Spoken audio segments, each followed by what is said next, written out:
Bonjour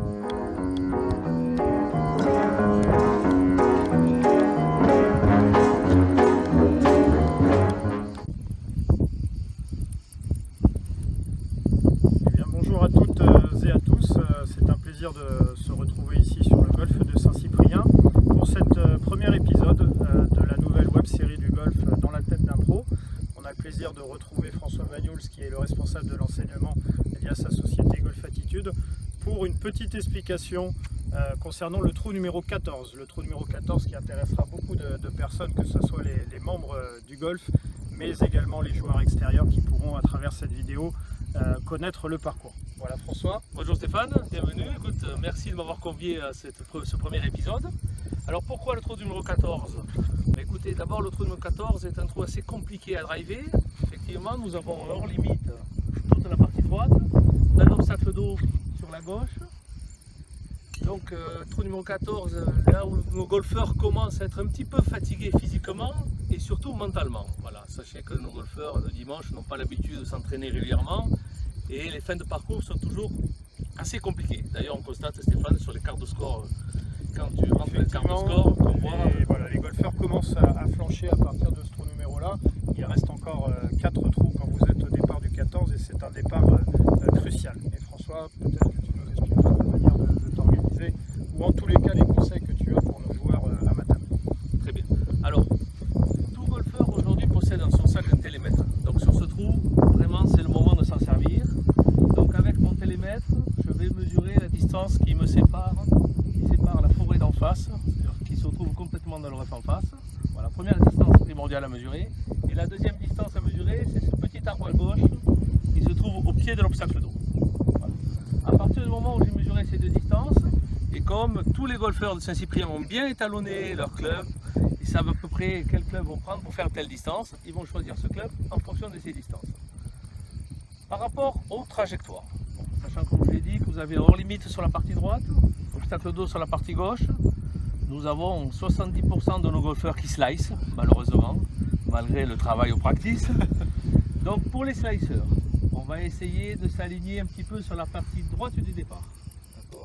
Donc je vais m'ouvrir l'angle légèrement à gauche. Voilà, et je vais m'aligner sur la partie gauche du fairway, sachant que je vais forcément ramener ma balle un petit peu au milieu du fairway. Pour les joueurs qui jouent plutôt en draw, souvent les bons joueurs, on va plutôt s'aligner sur la partie gauche du départ. Et à partir de là, on va s'ouvrir l'angle, ce qui va permettre de se dégager un petit peu plus le fond du trou. Donc ça, déjà très important. Deuxièmement, le choix du club sur ce trou. Comme on l'a dit avec Stéphane, c'est un trou 14, les gens commencent à être fatigués.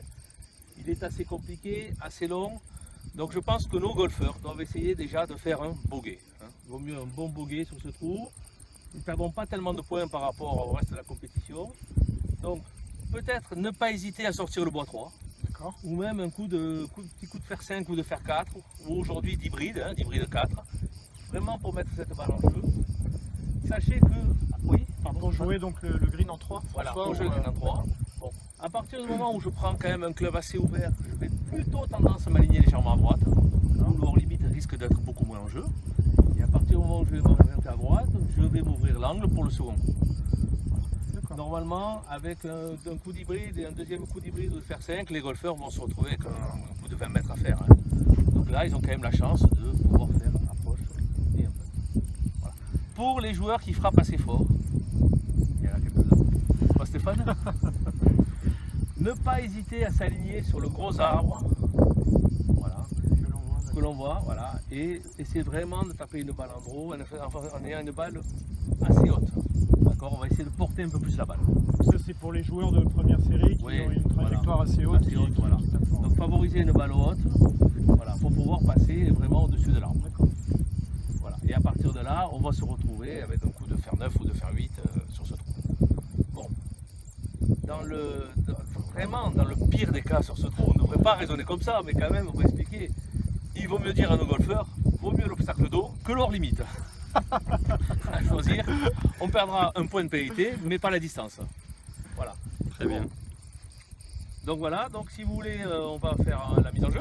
Alors on commence donc par la partie droite du départ pour les joueurs qui seraient susceptibles de slicer ou d'avoir un léger fade. Voilà, okay. De slicer, d'accord. Donc Donc là François, on te retrouve avec le driver sur ce trou numéro 14, partie droite des boules de départ comme tu nous l'as expliqué, pour quelqu'un qui aurait une trajectoire légèrement en fade ou presque en slice pour jouer ce trou 14. Donc mon objectif, je me fixe un objectif qui va être la boule rouge de gauche et la petite arbre des 135 qu'on retrouve là-bas tout au fond. D'accord. Je prends un repère sur ma ligne de jeu, assez près de moi, ici, et je positionne ma face de fleur à ce repère. À partir de là, je me positionne par rapport à ma balle, talon gauche, bras gauche, bien dégagé, et à partir de là, je vais essayer de faire un mouvement le plus ample possible, et le plus en rythme possible.